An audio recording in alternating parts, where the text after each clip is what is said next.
বাংলাদেশের যে কোনো মানুষকে যদি আপনি জিজ্ঞেস করেন যে বাংলাদেশ আওয়ামী লীগের মধ্যে হাতে গোনা তিনজন ভালো মানুষ যদি আপনি খোঁজেন, এর মধ্যে একজনকে পাবেন, তার নাম হচ্ছে ব্যারিস্টার সাইদুল হক সুমন অথবা ব্যারিস্টার সুমন। মানুষ মাত্রই ভুল আছে, মানুষ মাত্রই ত্রুটি আছে, আমরা কেউই ভুল ত্রুটির ঊর্ধ্বে না। কিন্তু যিনি বাংলাদেশের মানুষকে মানবতা ইস্যুতে বলেন, সামাজিক কর্মকাণ্ড বলেন, সকল দিক থেকে আওয়ামী লীগ এর পরিচয়টার বাহিরে গিয়ে আরও একটা এক্সট্রা পরিচয় তৈরি করেছিলেন, তিনি হচ্ছেন ব্যারিস্টার সুমন। উচিত কথা বলার জন্য তাকে যুবলীগের একটা বড় পদ থেকেও পদ হারাতে হয়েছে। কিন্তু দিন শেষে 5ই আগস্টের আগে এই জুলাই অভ্যুত্থান আন্দোলন বা এই সমন্বয়কদের ইস্যুতে বেশ কিছু বক্তব্য দিয়ে বিপদে পড়েছেন। এর পাশাপাশি 5ই আগস্টের পর তিনি গ্রেপ্তারও হয়েছেন। তো দীর্ঘদিন যাবৎ ব্যারিস্টার সুমনকে নিয়ে তেমন কোনো নিউজ না থাকলেও আজকে চাঞ্চল্যকর এক নিউজ এসেছে।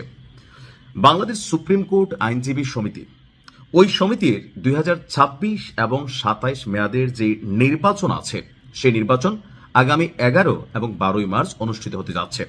আর এবারের নির্বাচনে আওয়ামী লীগ সমর্থিত প্যানেল থেকে সম্পাদক পদে প্রার্থী হয়েছেন ব্যারিস্টার সুমন। কারাগারে বন্দী থাকলেও তিনি আপনার এই নির্বাচনে অংশগ্রহণের ইচ্ছা প্রকাশ করেছেন। আর তার যারা সমর্থক আছেন তারা তার পক্ষে প্রচারণা আপনার এই মুহূর্তে চালিয়ে যাচ্ছেন। ব্যারিস্টার সুমনের নির্বাচনী প্রচারণায় তাকে অকুতোভয় জননেতা হিসাবে উল্লেখ করা হচ্ছে।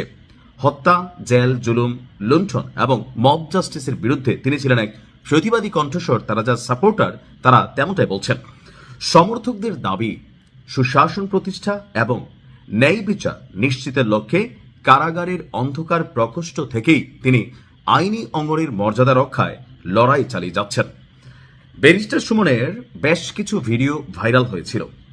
প্রত্যেকটা মানুষের একটা পলিটিক্যাল পয়েন্ট অফ ভিউ থাকে এবং পলিটিক্যাল অবস্থান থেকে। এদেশে শিশু যারা আজকের দিনে তাদেরও একটা রাজনৈতিক পছন্দ আছে। কেউ আওয়ামী লীগকে পছন্দ করে, কেউ বিএনপিকে পছন্দ করে, কেউ বা জামাতকে পছন্দ করে। আর আমরা যারা সুস্থ মানুষ আছি প্রত্যেকেই দল করি, তবে দলের অন্যায়ের বিরুদ্ধে খুব কম মানুষই কথা বলার সাহস পায়। আবার আপনি যদি কথা বলেন, যেমন ব্যারিস্টার সাইদুল হক সুমনের যুবলীগের যে পদটা হারিয়েছিল, আপনাদের কি খেয়াল আছে সেই ঘটনাটা কি? ঘটনাটা হচ্ছে সম্ভবত চুনারুঘাট থানায় তৎকালীন একজন ওসি সাহেব জয় বাংলায় স্লোগান দিয়ে তিনি একটা প্রচারণা চালাচ্ছিলেন।